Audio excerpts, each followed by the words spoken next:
All right, we're going to get started now. Thanks so much for being here. Really so good to see everybody on this call. And I'm just going to give a quick intro and then pass it off to our wonderful set of panelists to get us into the meat of the conversation tonight. Um, and just to say a few quick words at the top to get us going. My name is Cody Edgerly. I'm the Director of Funder Organizing at the Jewish Liberation Fund. And on behalf of myself and all of us at JLF, I just wanted to say thank you so much for joining this conversation tonight. We're so glad that you could be here. And so just to say a few quick words about JLF, what the Jewish Liberation Fund is. So we're a Jewish community foundation that's organizing funders and mobilizing resources to sustain and grow the Jewish social justice movement. And through our participatory grant making, political education, and organizing of Jewish funders from the grassroots to major foundations, we aim to build an alternative model of values-aligned Jewish social justice philanthropy and transform the funding conditions within which our movement partners are working for change. And so, as you will hear more about today, anti-Palestinian funding practices in philanthropy have been incredibly harmful to our movements, right? Both within and outside the Jewish community.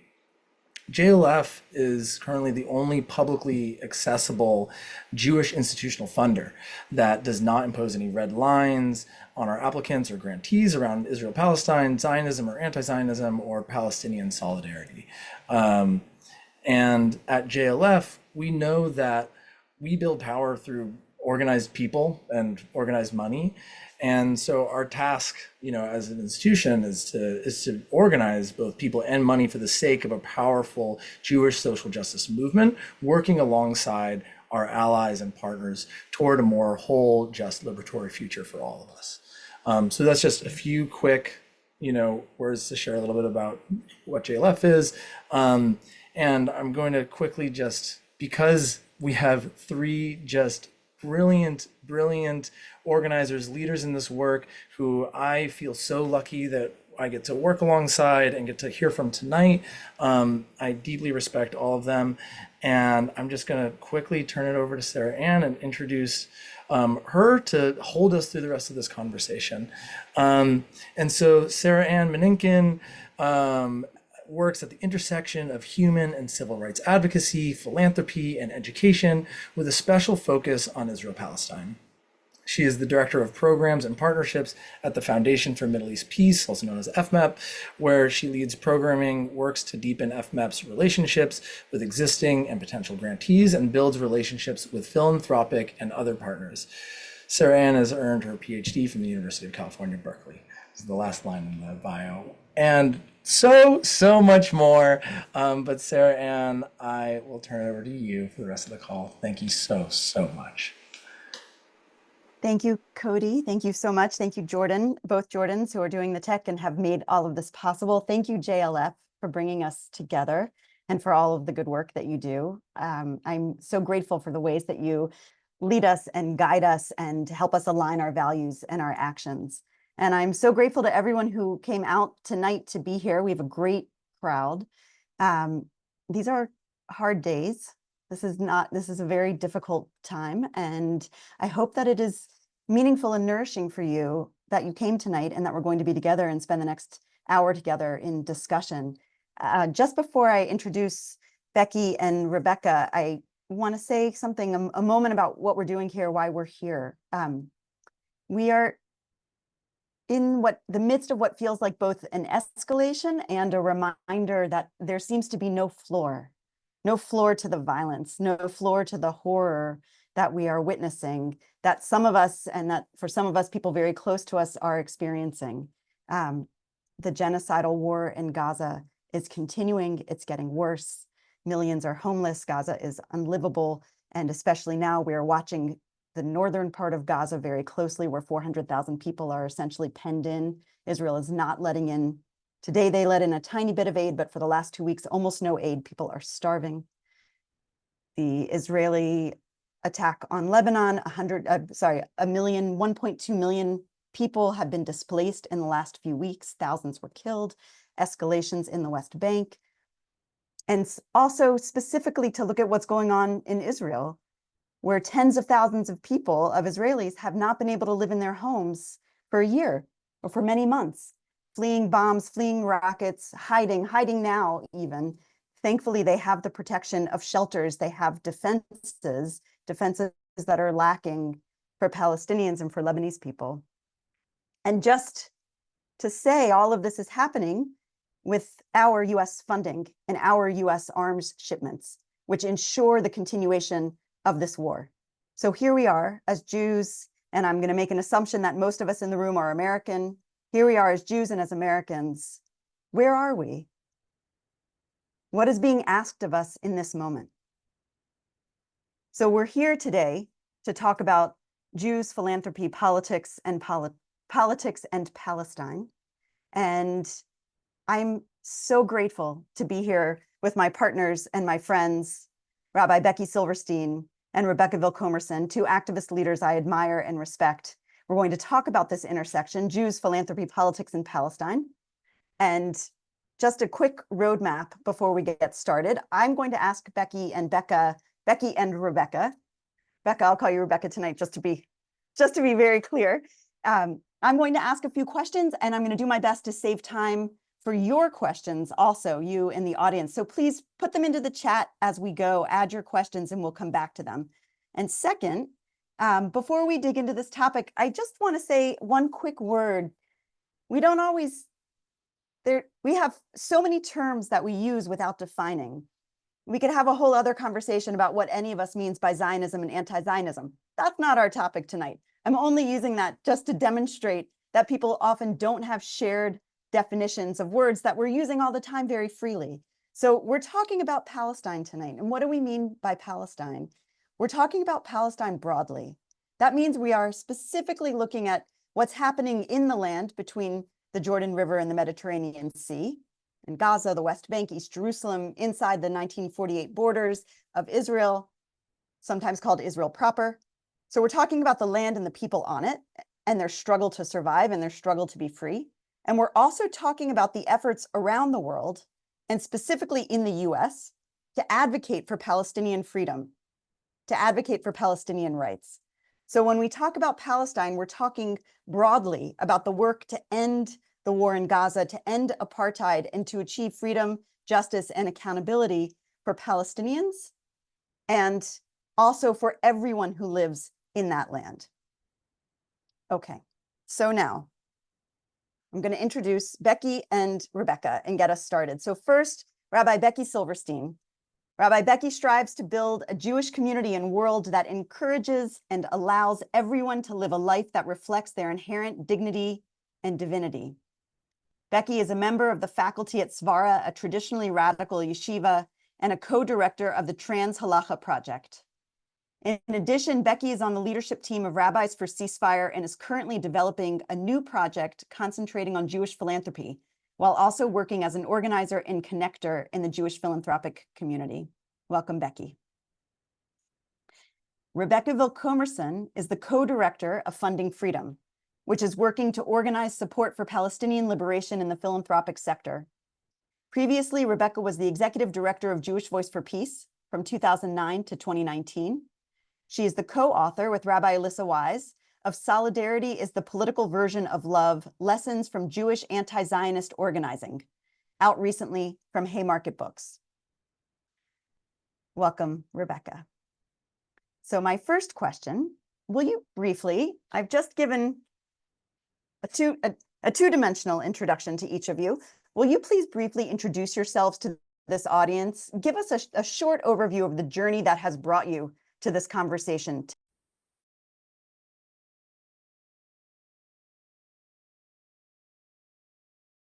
Great. Here we go. I'm going to take a deep breath because there have already been so many words and a lot of framing, which I'm grateful for. That's not a critique. So I grew up on Long Island, jumped into a Reform synagogue at the last possible moment to become B'nai Mitzvah with my twin sister. And fast forward, however many years to there, decided to go to rabbinical school, and was ordained a rabbi over a decade ago, which is bananas, by the way. I don't know how quickly things how quickly time moves, but very quickly, I guess. So that's the first thing that like has brought me, I think, to this conversation, and in particular is my role as a rabbi, as someone who cares deeply about Torah, about Jews, about the Jewish people, as contested as the idea of peoplehood might be, and who really tries to center being in conversation with Torah and Jews in whatever way I'm walking on any particular day.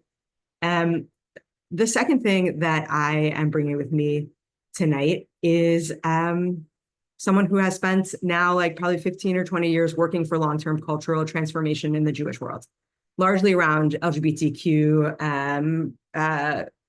Oh my God, I'm losing words. This is a thing that happens when I get tired, right? About being welcoming and embracing of folks who are queer and trans in our communities. Also, as someone who married my spouse, Naomi Sobel, someone with inherited wealth in 2016, and have been on a journey learning about philanthropy and what it means to do that. And the last thing I'll say about part of my journey, well, maybe I'll say two things. One is like, I'm also these days always arriving someplace as a parent. And in times of war, I have discovered it's really hard to be a parent. It's hard. So I'm here as a dad, even if my children are, please God, asleep upstairs. And the last thing I'll share by way of introduction is that I feel somewhat new to this, to conversations about Palestinian liberation and Palestinian solidarity. Certainly new in, not in my learning, and we'll talk more about that in a little bit, but in my vocal and material support for Palestinian community. So I'm glad to bring that with me too. Thank you so much, Becky. And we're going to get into that part of your journey. Thank you for that. Becca, what about you? Hi, everybody. I'm really so happy to be here and in conversation with you all, dear friends and comrades, for a long time. And I think especially as we start the new Jewish year and also the second year of the genocide against Palestinians in Gaza and beyond, that this conversation is just so important to wrestle with right now. So I'm really just honored to be able to start to have it with you all and with everyone who's here. I was very moved to hear Autumn Leonard and Cody, you also talk about like the liberatory Jewish future. I feel like, that's really what this is about at the end of the day. And part of that is standing up, of course, against genocide wherever it's happening. I think the couple things I want to say in introduction, I mean, Sarah Ann, you of course noted that I was the executive director of Jewish Voice for Peace for a long time. And I spent during that time and beyond and before, I spent many years as a fundraiser. And I think a shift that I've gone through in the last few years is shifting from approaching raising funds as like seeing that as part of the underlying conditions that I just had to deal with. And I had to deal with that by raising money for my organization and for the causes that I care about. But that were just things that I had to deal with as like, that I recognized as part of the world that I had to manage and that I just had to manage. And I've shifted in the last few years, and I can talk more about it through the writing of this report, Funding Freedom, that came out a couple of years ago, to really thinking about money as part of the movement ecosystem, and that moving money is always a political act, and that because of that, you can organize around shifting how and to whom you move money in the same way that you organize people. So I've always been an organizer. And so I've sort of shifted, like sort of the inverse to Becky. I'm not new to the conversation about Palestinian freedom, but I am new to thinking about philanthropy from the perspective of the philanthropic sector, as opposed to someone who's trying to raise money from the sector. So I think I still very much in that journey, and I've been in that journey somewhat with you, Becky, which has been like really a very special part of making that shift. I feel very deeply rooted in Jewish community. I grew up in a conservative synagogue that my grandparents founded. I had Israeli family. My aunt had made Aliyah, meaning she had emigrated to Israel before I was born. And so my grandparents followed her there. So I was in Israel regularly. And I also ended up marrying an Israeli. And now, currently I'm part of Jewish Voice for Peace still, both locally and nationally. I've been serving on the board of my synagogue in Brooklyn for almost 5 years now. So I feel very rooted in Jewish community. And I've been an anti-Zionist activist for a very long time. And so I think one thing I just want to say about this particular moment that we're in is that I've been angry and disappointed, to be honest, in mainstream or legacy and Jewish institutions for a really long time already. I don't think of myself as naive in that regard in terms of the roles that those organizations play. And those institutions have specifically haven't recognized me and have been actively pushing me and people like me out for almost 2 decades. And most importantly, have for years taken positions on Palestinian freedom that for me are unacceptable. But I have to say that 1 year into the genocide of Palestinians in Gaza, I have found that I actually had some naivete left because I'm deeply, deeply shocked by the way that mainstream Jewish institutions are accepting and even cheering on Israel's massacres and starvation and destruction of really all elements of ongoing life in Gaza, which is just, the footage that we saw, probably many of you saw yesterday, of people being burned alive in tents. We just keep on having these moments that feel beyond understanding. So I think, having the anniversary of October 7th and Yom Kippur fall in the same week has really opened me up to the feelings of grief and shock that I am feeling about this reality. And I think that's really deeply tied to philanthropy and to money. So I think I think and hope that we're going to get into that as we go on. Thank you, Becca, for setting us up that way. And thank you both of you for rooting us in your experiences, your journeys, and also what guides you and animates you in terms of what is spiritually alive, spiritually, emotionally, psychologically alive for you, as we're talking about things that are political. This is so important, and both of you are coming at this with the fullness of your humanity, and I'm so grateful for that. And so actually, I want to ask along those lines, Becky, I want to go back to you. You talked about how you're not new to learning about Palestinian liberation, but new to using your voice around it. And your voice is both well, you'll tell us what your voice is. So will you tell us what has shifted for you in the last few years that you are now working at this intersection of Palestine and philanthropy? What moved you? And can you also, if you would, comment on what you have seen move other people who you've journeyed with? Yeah, certainly. Oh, in reflecting for this conversation, I was thinking about just sort of where the last few years meant, and started looking back at photos from my year in Israel and rabbinical school. And there are 2 things that stand out as threads for me. One is a very visceral memory of going to Oktoberfest in Ramallah in Taiba, with Alana Alpert, who some of you might know, and my other classmates, and feeling scared to get in the Palestinian taxi who was going to take us from Taiba to whatever checkpoint we were crossing back into. And texting my girlfriend at the time and being like, this is where I am, and I feel scared, and just sitting with that. And just the way that shifted for me over that year, but also how holding that sense of fear, I think, is a useful, I don't know, tent post maybe, right? To say that that's a place where I started from, right? A place of fearing being in Palestinian community and with Palestinians. And another is being out in the olive harvest, and just joy and tea and sunshine.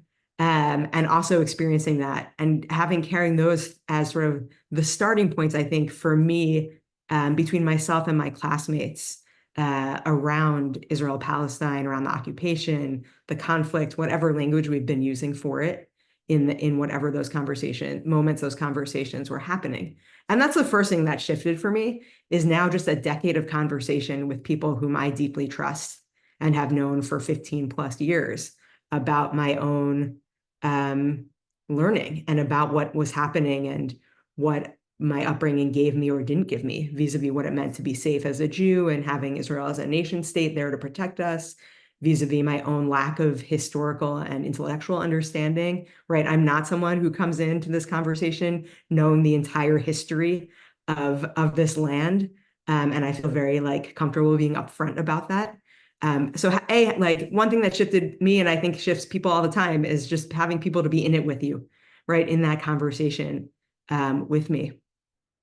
You know, I also at the same time have been on a general journey of deepening my understanding of systemic oppression, of racism, of ableism, of class, and some of that, right, I certainly hit a peak, or certainly came to the fore more clearly when I married Naomi, and starting to really create space for myself to put together the threads of the ways in which all of these systems are interconnected. And really in the frame of philanthropy and in the frame of our family philanthropy, working to push myself to integrate what I hold very dear to me as my own sense of personal integrity, and also my theology that all people should have what they need to thrive, to integrate those things into our practice of moving money. And that has forced me to try and understand to whom I'm accountable as a rabbi, to whom I'm accountable as a wealthy person, whose money certainly was extracted from the land, literally, in different moments, and also to whom I'm accountable as a trans person and in all sorts of different ways. And that has, those questions have really pushed me to say, like, you know, really from not giving to any Jewish things to giving to Jewish things, to not wanting to be a Jew in philanthropy space, to being a Jew in philanthropy space, to not giving to Israel things related to Israel-Palestine, to giving to NIF, to giving to the Solidarity, Unity, and Power Fund last year, to giving to the In Our Name campaign. You know, and then the last thing I'll say is I really have been trying. The other things that have shifted for me is, you know, I've already said, like, I'm very upfront with the fact that I'm not a history person and I don't know the history of the land, but I'm also someone who sometimes feels self-conscious about where my own education is about regarding the occupation. And so having the opportunity, you know, Sarah Ann, to be in your Palestinian Voices study group or to take advantage of other political education opportunities have really been the things that have moved me. And have moved other people alongside me. Each of those things that I've mentioned, I could name 3 or 4 people for whom I've had conversations who have found those things meaningful. Yeah, maybe I'll pause there. Great. Thank you, Becky. Rebecca, last year you researched and published Funding Freedom, Philanthropy and the Palestinian Freedom Movement, a report. Will you tell us about the trends and patterns that you observed and wrote about and catch us up to now? What, if anything, has changed? Yeah. Well, the report actually came out in the fall of 2022. So it's now been 2 years since it came out, and Solidaire published it, which was a really, I think, you know, impactful and courageous thing for Solidaire to do, like doing, you know, using its position in the funding space to draw attention to these issues. So, you know, yeah, so it was published in 2022 after about a year of research. I don't know, Sarah Ann, if you or whoever's on tech can put a link to the report into the chat, but I could do that afterwards also if folks want to see it. But I will say I'm really glad that we have that report now. I've been finding it very grounding over the last year, just as a reminder that so many of the trends that we are seeing in philanthropy generally and Jewish philanthropy specifically were happening well before the last year. And that ranges from everything from the, you know, the really deep imbalances, of course, in funding being raised for Israel as compared to raised for Palestinians, to litmus tests about what words can be used. So, like, it's okay to use the word occupation, but it's not okay to use the word anti-Zionist would be a good example of something that's been true for a long time. Or simply really silencing any conversation about Palestinians. And I think that's especially true within foundations where it's often has been seen, and still may be seen as something that's too divisive to talk about, potentially too alienating to donors or to the mission of a foundation. And in fact, that goes even broader because funders have historically not only repressed those conversations internally, they've imposed them among their sibling organizations and, like, sort of in their sectoral fields. So there was an example, for example, in the report about AROC, which is a Palestinian organization in the Bay Area, and they named very explicitly a foundation that not only sort of blackballed them from funding, but blackballed them from getting funding from any sort of cooperative philanthropic program that they were a part of. So this foundation would actually like, you know, would force collaborative programs across foundations not to exist if they funded AROC. And so that's the sort of thing that does happen in philanthropy, because obviously so much is not super public. A lot of things are based on relationships. So there's a lot of sort of reputational risk that can happen by speaking out. That can also include charges of anti-Semitism.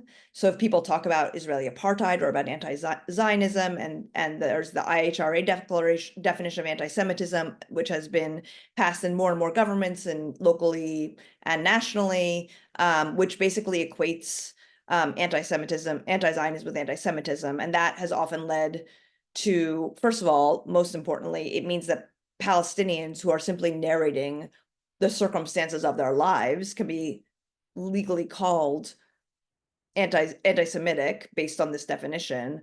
But because of that, it really leads to, you know, harassment and intimidation and silencing and even terminations of people who are simply trying to narrate the conditions of being a Palestinian under the Israeli regime. And that all has been happening for years before October 7th of last year. So that's not new. And then there's just like concerted efforts to extract a cost for speaking out. So things like doxing, again, people losing their jobs, like smear campaigns, people being deplatformed. Those are all things we've seen in the last year, but are also all things that existed well before October 7th. And we also talk in the report about anti-BDS laws and lawfare. And I just want to note that getting those laws passed and filing like those lawsuits take enormous sums of money, which are often raised by individual Jewish philanthropists and or Jewish foundations. I do want to be careful to make a caveat that actually also evangelical Christian organizations also play a significant role in funding, in particular around anti-BDS legislation. BDS, of course, is boycott, divestment, and sanctions. But all those things I think are a helpful reminder of how philanthropy is a reflection of politics. It's a material expression of people's politics. And what we're seeing now, just briefly, is that all those trends are really on steroids. And I'm sure we're going to talk about that again in more depth. But one thing I did want to lift up is the way that silences within philanthropy were imposed for so many years. And those silences often came because of fears of offending powerful donors or being called anti-Semitic, like I was saying. And I would say this last year in particular, we've seen how poorly that silencing has served our community, because people and organizations actually are finding out that their institution's values or their funders' values are different when they talk about their domestic programs and when they talk about Israel. And so, for example, many have found out that the word genocide crosses a red line that they didn't even know existed. And I think that's been a huge piece of the story from the last year. And so maybe I'll pause there. I know we're going to get into it more deeply. We are. That's great. Thank you. That was a great setup. And I really want to encourage everyone to read the report that Rebecca wrote and Solidaire published, Funding Freedom. It is excellent. There's a link to it here. And it's an excellent report, and it's an excellent basis for understanding where we're getting started. But actually, I want to bring us up until now a little bit to stay in this place of talking about trends more broadly and of looking at Jewish philanthropy more systematically. I want to ask you both, but we're going to start with Rebecca. Will you please talk about where we are right now? And specifically, the slice that I want you to focus on is, what are the failures of this moment in Jewish philanthropy? What are the big disappointments? And you mentioned feeling like you even had some naivete of your own, that some new masks, some new veils have fallen.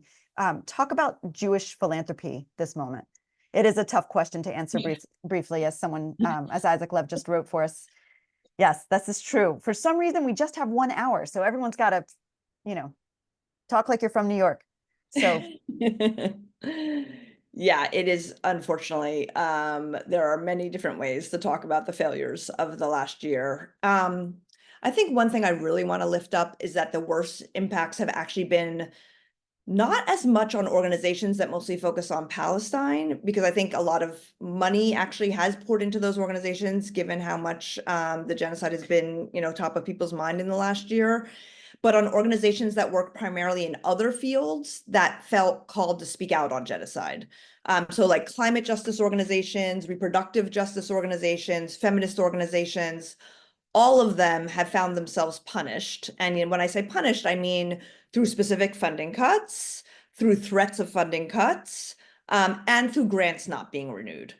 And I think it's really important to emphasize the thing about grants not being renewed. It's something that's very hard to track or pin specifically on political decisions, but the patterns are already pretty undeniable. And I think what we don't know is the long-term impact. So there's sort of these future income streams that are being cut. And, it's also possible that some of these funders will come back around or change their mind. But people are losing not just money in this particular year, or have not just lost money in this particular year, but are losing potential future money. I've also heard of some organizations that have had bequests withdrawn. So again, we're talking about future income streams and the building of a donor base. And I do want to note that it seems like, and again, it's very hard to quantify these things, again, because there's no accountability in the philanthropic sector. It's all based on a little bit of a whisper network. Lots of people don't want to go public because they're afraid to say things publicly. And so, these are things that are not, most of them are not publicly documented, but it does seem like it's mostly people of color-led groups, and especially women of color-led groups, that have been punished the most. And I think one of the things that's become apparent is that funders, or at least some funders, are, apparently fine with walking away from funding for abortion or for addressing climate disaster globally because they're mad about groups' Israel politics. And I will say that these groups are rooting their politics around the genocide in Gaza, around what they see as part of their commitment. So if you have a reproductive justice organization and you have mothers who are being given cesareans without anesthesia in Gaza, in hospitals in Gaza, a reproductive justice organization is going to say, we need to talk about that. Or if you're a climate organization, and you want to talk about the environmental impacts of Israel dropping 2,000-pound bombs day after day on Gaza, they see that, I would say rightfully, as very much part of their mandate, and the work that they've been funded to do. But we are actually seeing funders walk away from organizations that they have funded because of these statements. And I think, I do think that's a reflection of the way that some donors sometimes feel like they have ownership over the organizations that they fund. Even though trends in philanthropy over the years, especially in social justice philanthropy and the sort of left wing of philanthropy that I would imagine most of the people on this call are part of, there's been an increasing sort of emphasis on trust-based philanthropy, like in the chat as mentioned, multi-year grants, general operating expenses, like those are all things that are sort of more and more being recognized as the way to do philanthropy well, for organizations to thrive. And I think in this case, that's turned out to be not very true. So people and organizations are really feeling betrayed by the partnerships that they thought they had built and the political values that they thought they shared with their funders and the relationships that those were based on. And actually, there was an article, I can put it in the chat, today that just came out about an abortion fund in Washington, D.C., where they've lost an enormous amount of money. They went public with that today. I think it was today. That's a very good example of what I'm talking about. And there's another article written by the executive director of the Rise Up Foundation, which is Rise Together, which is Rana. Ron, right, yeah, exactly, right, that Rana wrote. That's about how the attacks on the U.S. Palestinian solidarity movement undermines democracy, and she really runs through a lot of the examples of the ways that that is being felt, especially in Arab, Muslim, and Palestinian-led organizations in this country that are already historically underfunded, and have struggled to get funds and have been struggled to build relationships with funders overall over the years, and that's become even more true in the last year. So I can put both of those in the chat if they haven't been in already. I'm not keeping track. Yeah, and they're there. And I do, thank you. And I do want to, like, I just, in the interest of really trying to have a radically honest conversation, I want to say that many of these funders are Jewish. The funders that are making these cuts and making these demands of their grantees are Jewish liberal Zionist foundations. There's sort of been historically what's known as PEP, Progressive Accept Palestine, but often we're not necessarily public about it. Like they are foundations that have been very strong on progressive issues domestically, and are now clarifying in their grant agreements and in their websites and all this sort of thing that they have requirements of their grantees around what they say about Israel and about Palestine.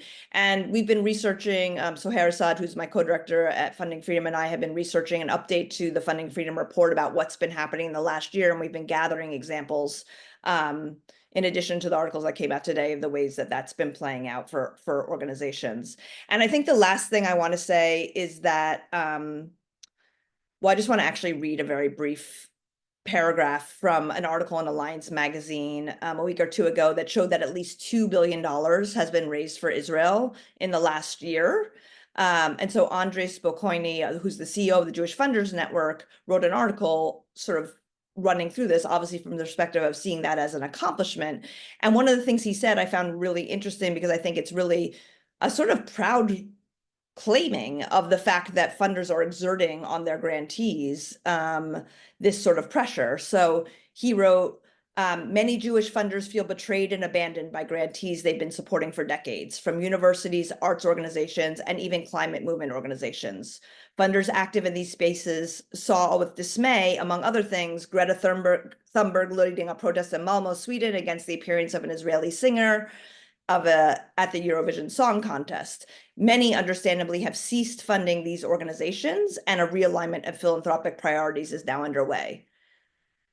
So I see that as like really taking ownership of the fact that a lot of Jewish organizations are being very clear and setting out new guidelines and new principles in the way that they're funding in ways that I think are incredibly damaging to the progressive left overall. And I think they're actually doing damage to the credibility of these foundations, to be honest. Like, granted, grantees are feeling the immediate effects of these cuts, but I think it's also those foundations are really separating themselves from their natural allies in social justice spaces, and they're really, either intentionally or not, are really being used as a wedge issue to break the very real, and this is a positive development, the very real cross-movement solidarity that's developed in progressive and left spaces in the last 10 years or so. Thank you, Becca. That was a lot. Thank you for all of that. Sorry. Becky, no, It's all good. Yes. It's all good. I mean, it's not all good, but I'm glad that you shared all of it. I think I want to add two things. One is just what's happening inside Jewish family foundations, and also other sort of conversations in philanthropy circles with Jews, which is like also interpersonal strain, right? And just name the ways in which folks who are both Jews and non-Jews working in Jewish philanthropic settings are struggling to continue to be in relationship with their coworkers and are losing their jobs in some instances. And so that's not right. That's not about where money is being moved, but certainly is about one of the effects of what's happening. And the second is, Rebecca, you quoted Andrei Spokojny of saying $2 billion, or it was, right? I think like JFNA, the Jewish Federations of North America, raised $850 million over the last year or so. And interesting questions about how that's been allocated and who's happy and who isn't happy.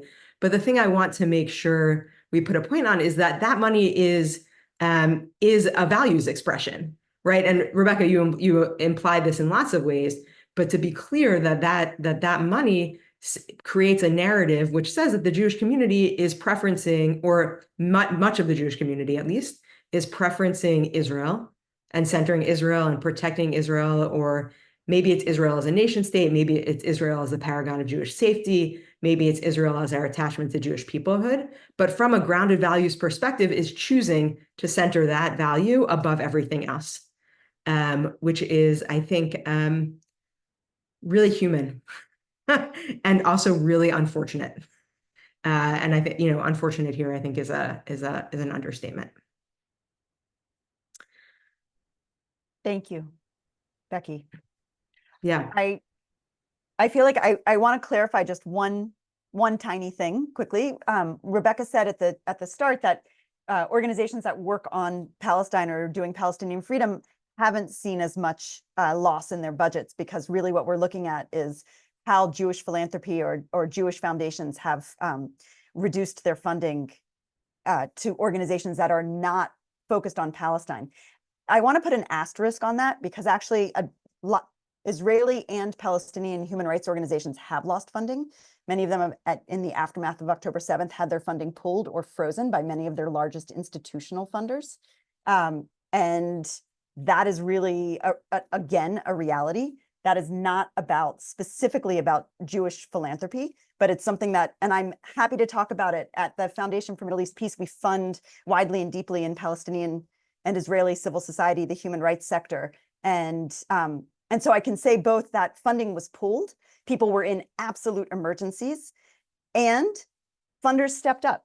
And I have seen over the last year this enormous, it's absolutely incredible. And in my case, of the funders who I work with, many of them are Jewish funders who have said that this moment in this emergency, they want to step up to fund Palestinian civil society, the Palestinian and the Israeli human rights sectors that are in such need and whose voices and leadership are so essential at this time.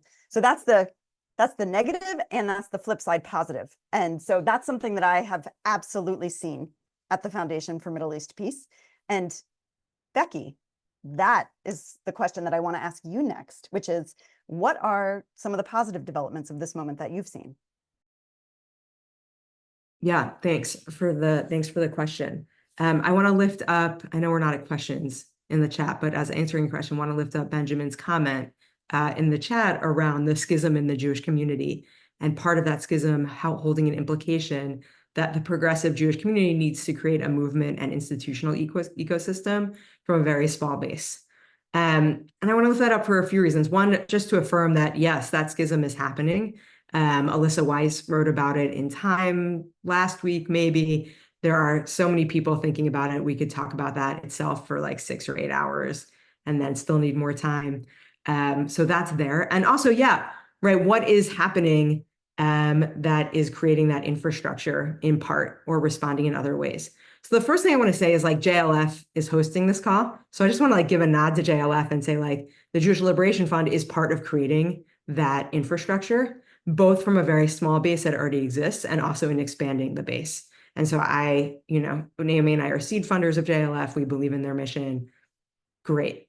The second thing I want to think about is just what has happened in the organizing and Jews in philanthropy talking to each other. So Rebecca and I have both been part of an effort. We're part of an effort late spring to publish this letter from Jews in philanthropy speaking out against the defunding of groups.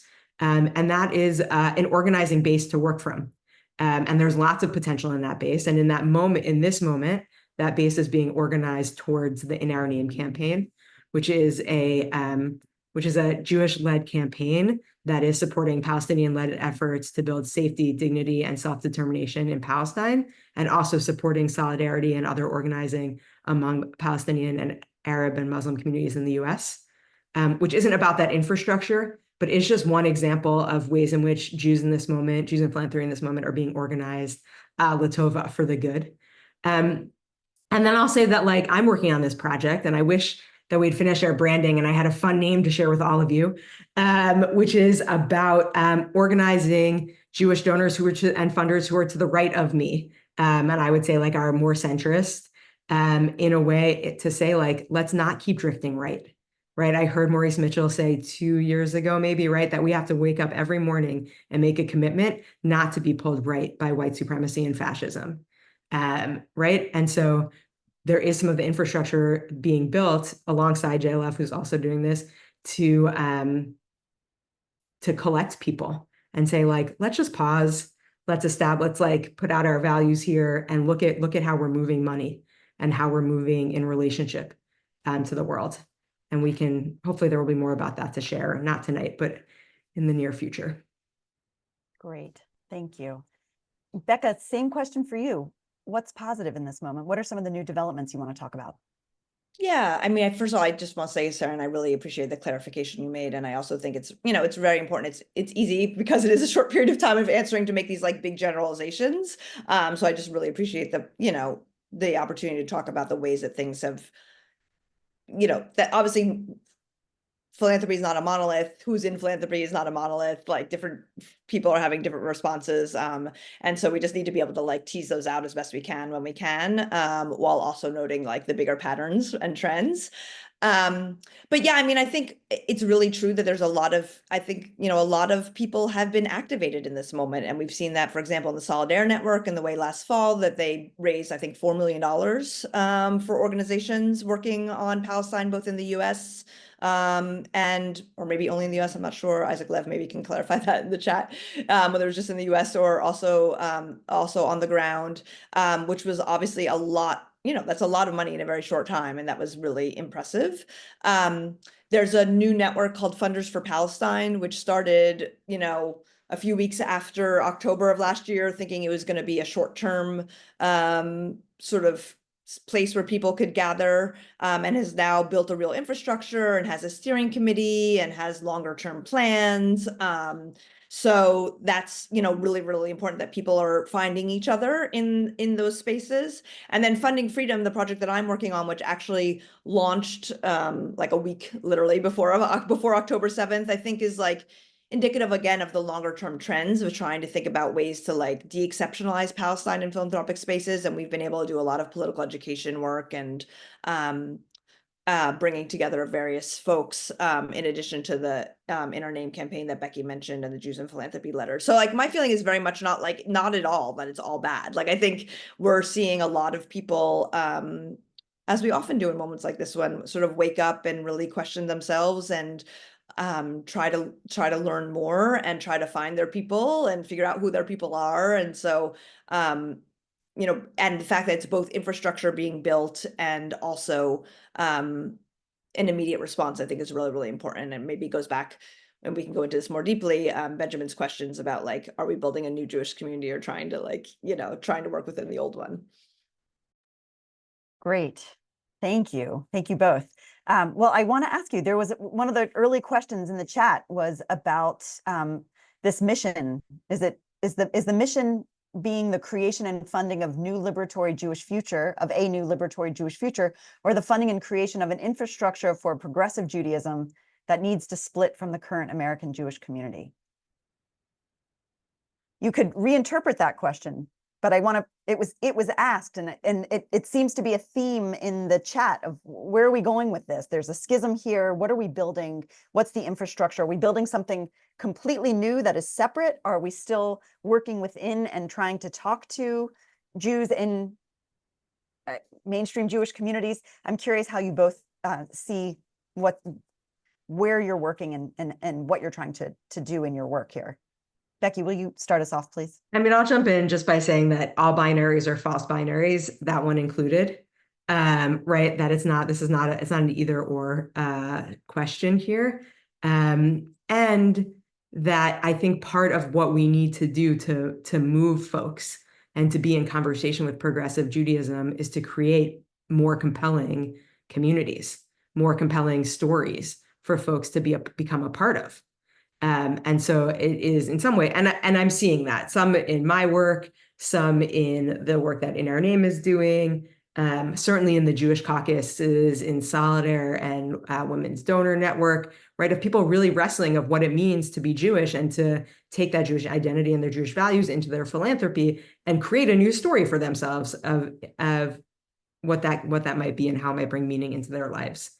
And the truth is, like, people, and certainly the questioner, I don't mean to imply that you intended this, but as a rabbi, and I guess it just as myself, I can't, sort of just jettison a whole part of the Jewish community, right? And say like, you are, I don't know, in some way disposable or in some way not Jewish, and sort of just like put that out into the world. And so I think my project is less of a bridge builder these days than it has been in the past, but still somewhat being just in that role of what's new and compelling that can help bring people into right relationship within the Jewish community, with Palestinian community, with the land of Israel, and more broadly. Thank you, Becky. Beautiful. And thank you for that reminder that no one is disposable. Rebecca, how would you answer that question? Yeah, it's a great question. And I really appreciate Benjamin for asking it. I lean a little bit in the other direction, and I think that's sort of consistent with the politics I've had for a long time. Again, it's not new and I think that's based in experience, right? Like JVP, Jewish Oyster Peace, pretty early on. There's actually an old history of JVP, Sarah Ann, you were around then, where like when JVP started as a Bay Area organization, we actually applied, this was way back, we actually applied to be part of the JCRC because we were like, well, we're a Jewish organization, we should be in that. And they wouldn't let us in, you know what I mean? And that was the beginning of a long history of people with our politics being rejected from Jewish institutions. And it's certainly, I think one of the most damaging ones has been the way that Hillel created guidelines, again, way back in like 2011, saying that anyone who sort of supported BDS or anti-Zionist politics couldn't be part of Hillel. So, there's been so I just want to like reflect that there's been a push as well as a pull for a long time, and that we've been pushed out of, again, been really pushed out of these organizations, been told that we don't belong in these organizations and that we're disposable to the Jewish community in ways that are very painful and hurtful. And so like, I also have to admit that like, I have an emotional reaction to the question because of that history. And I was at the Rabbis for Ceasefire Yizkor in Grand Army Plaza in Brooklyn on Yom Kippur, which was a very, very beautiful, very needed emotional moment. And I really appreciated Rabbis for Ceasefire, including in obviously the focus rightfully was on what's happening in Gaza and what's happening to Palestinians, and that should always be the center of these conversations. And they included in that conversation, or not even conversation, that sort of like cry of pain, which is what that ritual was. They included the fact that Jewish institutions have been complicit in this genocide and have cheered on this genocide and have no red lines around this genocide, and that also our communities and our families and our many relationships have been ruptured in this last year. And so I want to be I need Jewish institutions, and I also need them to reflect my values. And so if the Jewish institutions aren't going to reflect my values, then I'm very willing and happy for us to create our own where we can bring our full selves.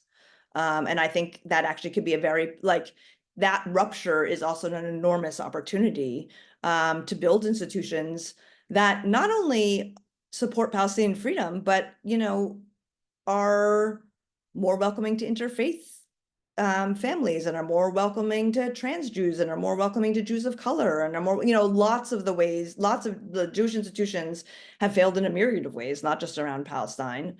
And so I think the opportunity to build ones that reflect the values that we have is, I hesitate to call it exciting given the moment, given the reason that it's happening, but I do think it's worthwhile for those of us who are invested in Jewish community. I so appreciate that. I appreciate the way that you both answered this question with such deep Jewish truths that are not the same and are so complementary and valuable and important, and differ in ways that I think are also really valuable and generative, but are definitely different. And Becky, thank you for the reminder that all binaries are false. Because what you're pointing to is really this is a yes and approach. We need all of it, and everybody has to find the places where their energy sings, where the places where they are aligned and can find themselves moving their energy and resources and moving others. I think that's the invitation here. I want to note that there are questions we're not going to get to. There were a few specifically about non-Zionist or anti-Zionist funding, anti-Zionist education, anti-Zionist funders and funding. I think JLF is so great and they're so busy. And I think if they want to do something in the future along those lines, there are questions in the chat here. I also want to note that there have been a lot of resources and links that have been put in the chat, and I hope and expect that JLF is going to follow up on that, and a lot of names and great intermediary organizations were named as places for your support. If you want to invest in this great work that is happening, there are great people who are rising to meet this moment of absolute and total hell and apocalypse. It's both at the same time. I will just say to close that I keep getting asked how I have any hope in this moment. And I keep getting asked that because I work on Palestine and Israel every single day, all the time. And I respect that that is a question that people are holding on to. And also it feels like a really foreign is the wrong word. It feels like something I can't actually totally integrate into myself, because when you get to work with people who are working for change and for justice and for accountability every day, hope is like unnecessary. That is its own energy, and it has its own magnetism, and it has its own power. And so I want to leave you all by saying thank you so much for being here. Thank you, JLF, for hosting us. Thank you, Becky and Rebecca, for your incredible work and for sharing your brilliance in your analysis today. And thank you for the invitation that you've just given. I think the many invitations that you've given everyone to learn more and to sink into all of this more and to dig in. And I want to encourage you, everyone who made it out tonight for this call, there is energy here. It's good energy. It will feed you. It will nourish you. We are in for a fight. It is going to go on and on and on, and each one of you is necessary and needed in it. So please keep going. Whatever you're doing, keep going. And thank you for being here.